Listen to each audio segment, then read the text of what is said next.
سبھی ناظرین اور سامعین کی خدمت میں میرا پیار بھرا آداب۔ دوستو، آپ دیکھ رہے ہیں اپنا من پسند چینل اردو ادب۔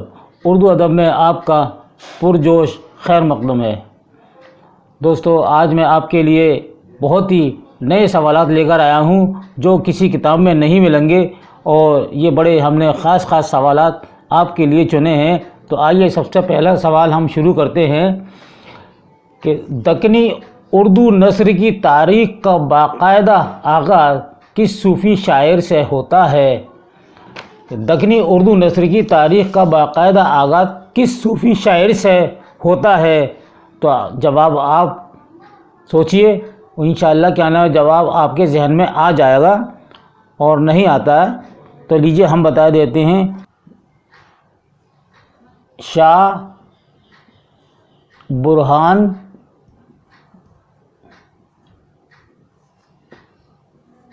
الدین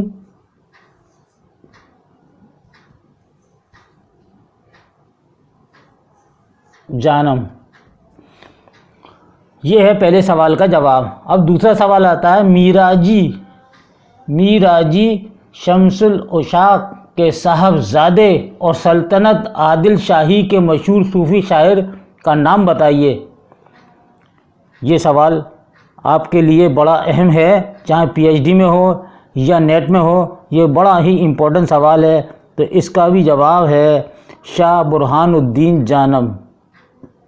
ایزن ہم نے لگا دیا ہے شاہ برہان الدین جانم۔ شاہ برہان الدین جانم کی وہ کون سی کتاب ہے جو دکنی نثر کی پہلی کتاب قرار پائی؟ یہ تیسرا سوال ہے دوستو۔ اس کا صحیح جواب ہے کلمۃ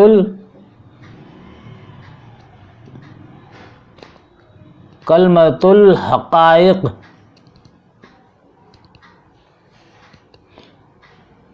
یہ ان کی پہلی کتاب ہے کلمۃ الحقائق۔ چوتھا سوال، وجودیہ، وصیۃ الہادی وجودیہ اور ارشاد نامہ کا مصنف کون ہے؟ تو جواب ہے شاہ برہان الدین جانم۔ شاہ برہان الدین جانم لکھتے جائیے آپ، جانم تخلص ہے، جانم۔ پانچواں سوال ہے، عادل شاہ ثانی کا درباری شاعر کون تھا؟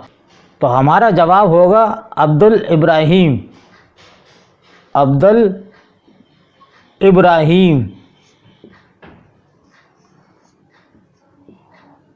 دوستو، اگر آپ ہمارے پہلے بار اس ویڈیو کو دیکھ رہے ہیں تو آپ سے نہایت ادب کے ساتھ گزارش ہے کہ اس چینل کو سبسکرائب کر لیجئے گا اور ہر ویڈیو کو لائک کریں۔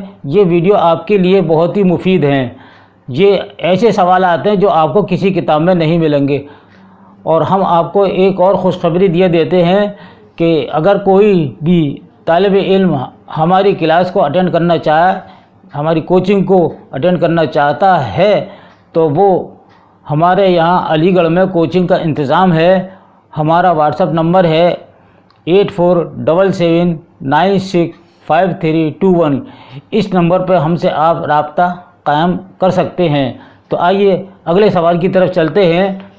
یہ چھٹا سوال ہے، عبد الابراہیم نے 1603 میں کون سی کتاب لکھی تھی جس سے عادل شاہ ثانی کے عہد میں اپنا لوہا منوایا؟ بہت ہی خاص سوال ہے۔ تو دوستو، اس کا جواب ہے ابراہیم نامہ۔ ابراہیم نامہ، دیکھیے یہ لکھ رہے ہیں ہم، ابراہیم نامہ۔ ابراہیم نامہ، اس کتاب کو آپ نے لکھا اور یہ کتاب بڑی مشہور ہوئی، اور آپ نے اس کتاب کے ذریعے اپنا لوہا منوایا عادل شاہ ثانی کے عہد میں۔ ساتواں سوال ہے، عادل شاہی دور کے دوسرے مشہور صوفی شاعر کا نام بتائیے۔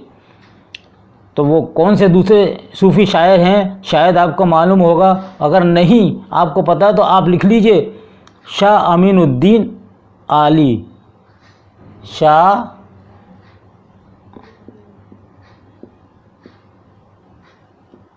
امین الدین عالی۔ 8ویں سوال کی طرف آتے ہیں ہم۔ شاہ امین الدین اعلیٰ کس سن میں پیدا ہوئے؟ یہ آپ کو بتانا ہے، ان کی سن آپ کو یاد رکھنی ہے، یہ کس سن میں پیدا ہوئے۔ تو ہمارا جواب ہے 1582 میں۔ 1582 میں شاہ امین الدین اعلیٰ کی پیدائش ہوئی۔ 9واں سوال، بقول ڈاکٹر حسینی شاہد نے مزید کون سی تصانیف کو شاہ امین الدین اعلیٰ کی تصانیف قرار دیا ہے؟ یہ آپ کو یاد رکھنا ہے کون کون سی ان کی تصانیف ہے جو ڈاکٹر شاہد نے۔ تو ہم بتاتے ہیں آپ کو، نوٹ کر لیجئے۔ رسالہ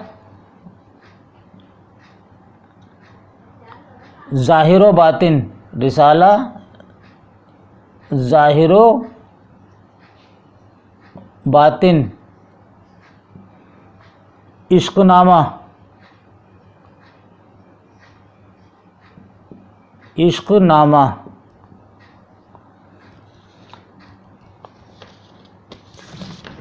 شرح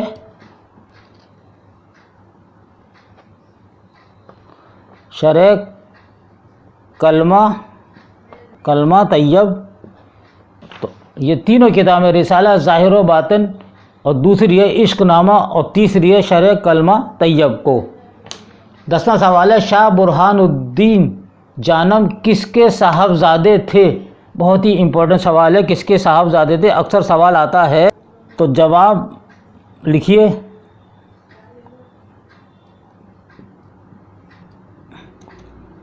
شاہ امین الدین اعلیٰ۔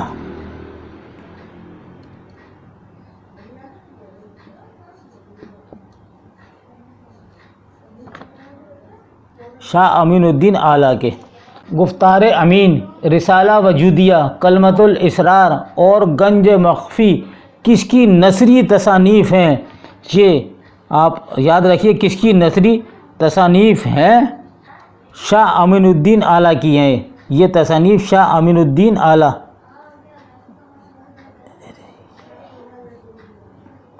شاہ امین الدین اعلیٰ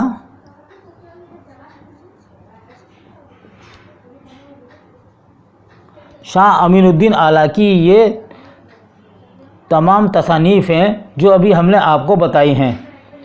اگلا سوال ہے، شاہ امین الدین اعلیٰ کی وفات کس سن میں ہوئی؟ یہ بہت ہی خاص ہے، اس کو بھی آپ لکھیے۔ 1675 میں، 1675 میں آپ کی وفات ہوئی۔ کس کی وفات ہوئی؟ شاہ امین الدین اعلیٰ کی۔ 12واں سوال ہے، سید میران کا تخلص کیا ہے؟ یعنی سید میران جو تھے وہ اپنا کون سا تخلص رکھتے تھے؟ تو اس کا جواب ہم آپ کو بتا دیتے ہیں کہ ہاشمی آپ کا تخلص ہے، ہاشمی۔ یہ لکھیے آپ، ہاشمی آپ کا تخلص۔ اگلا سوال ہے، سید میران ہاشم کس کے مرید تھے؟ یہ سوال بڑا خاص ہے، سید میران ہاشم کس کے مرید تھے؟ تو ہمارا جواب ہے سید ہاشم علوی کے۔ سید ہاشم علوی کے آپ مرید تھے۔ 14واں سوال ہے، سید میران ہاشم نے اپنا تخلص کس کے کہنے پر رکھا تھا؟ کس کے کہنے پر رکھا تھا؟ یہ بات آپ کو شاید معلوم ہوگی، اور نہیں معلوم ہے تو ہم آپ کو بتا دیتے ہیں کہ ان کے پیر مرشد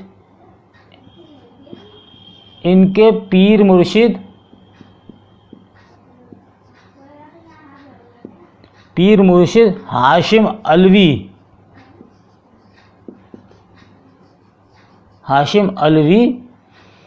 کے کہنے پر رکھا تھا۔ عادل شاہی بیجاپور کے عہد کا قادر الکلام شاعر کون تھا؟ یہ آپ کو بتانا ہے کون تھا؟ سید میران ہاشم تھے۔ سید میران ہاشم ہی تھے۔ 16واں سوال ہے، عادل شاہی دور کے مشہور شاعر ہاشمی کی مشہور تصانیف کون کون سی ہیں؟ یہ بھی یاد رکھنا ہے کہ ہم ایک ساتھ ہی یہ سوال کو بتا دیتے ہیں، ایک ایک کر کے نہیں بتا رہے کہ ان کی کون کون سی مشہور تصانیف ہیں، تو آپ لکھ لیجئے۔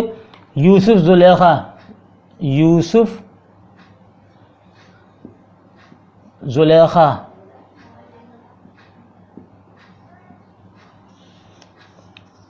معراج نامہ، دوسری معراج نامہ،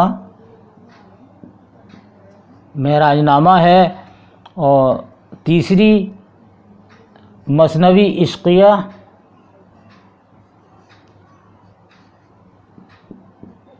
مثنوی عشقیہ، یہ ان کی مشہور تصانیف ہیں۔ عادل شاہی دور کے مشہور شاعر یعنی ہاشمی کی مشہور تصانیف جو یوسف زلیخا، معراج نامہ، مثنوی عشقیہ، یہ ان کی مشہور تصانیف ہیں۔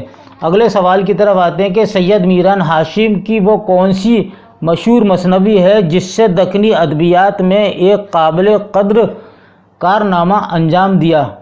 یہ بہت ہی اچھا سوال ہے، کارنامہ انجام دیا وہ کون سی مثنوی ہے؟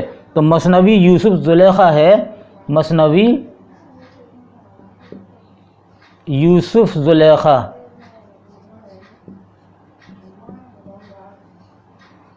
یوسف زلیخا ہے، اس سے آپ نے بڑا نام روشن کیا۔ اگلا سوال آتا ہے، سید میران ہاشم کے قصائد، مثنویات اور مسدس وغیرہ کس کتب خانے میں محفوظ ہیں؟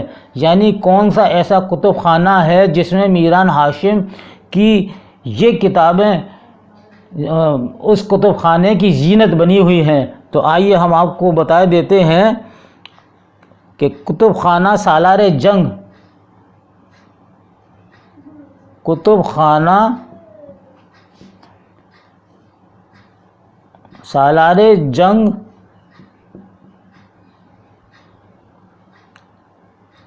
حیدرآباد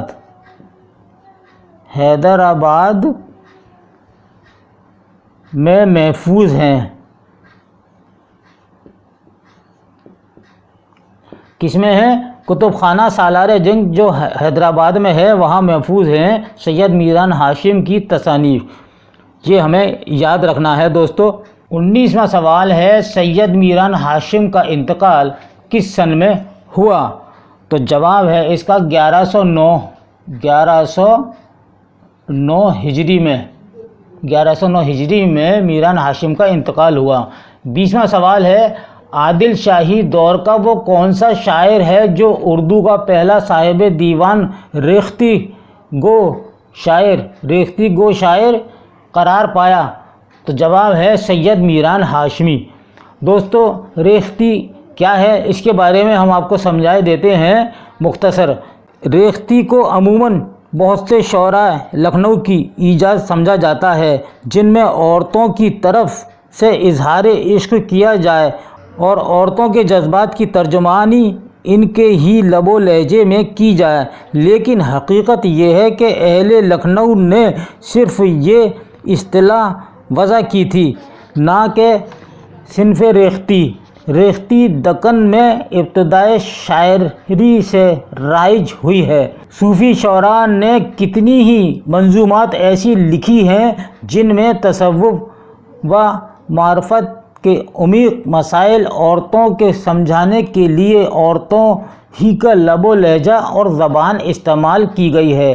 سلطان محمد قلی کے یہاں تو کئی غزلیات بھی ہیں اس طرز کی موجود ہیں، لیکن اس سلسلے میں جو کمال ہاشمی نے پیدا کیا وہ کسی دوسرے کے حصے میں نہیں آیا۔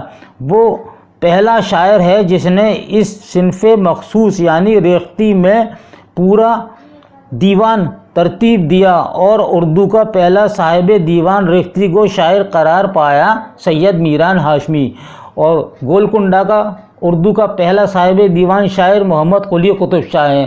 یہ دونوں صاحب دیوان شاعر کو آپ یاد رکھیے۔ یہ تھا ہمارا دوستو آج کا بہت ہی امپورٹنٹ سوال جواب پر ویڈیو، یہ ویڈیو آپ کو کیسا لگا اپنی قیمتی رائے سے کمنٹ باکس میں ہمیں ضرور اپنی رائے بھیجیں، ہمیں آپ کی رائے کا انتظار رہے گا۔ اس کے ساتھ ہی اپنے بھائی کو اگلے ویڈیو تک کے لیے اجازت دیجیے۔ اللہ حافظ۔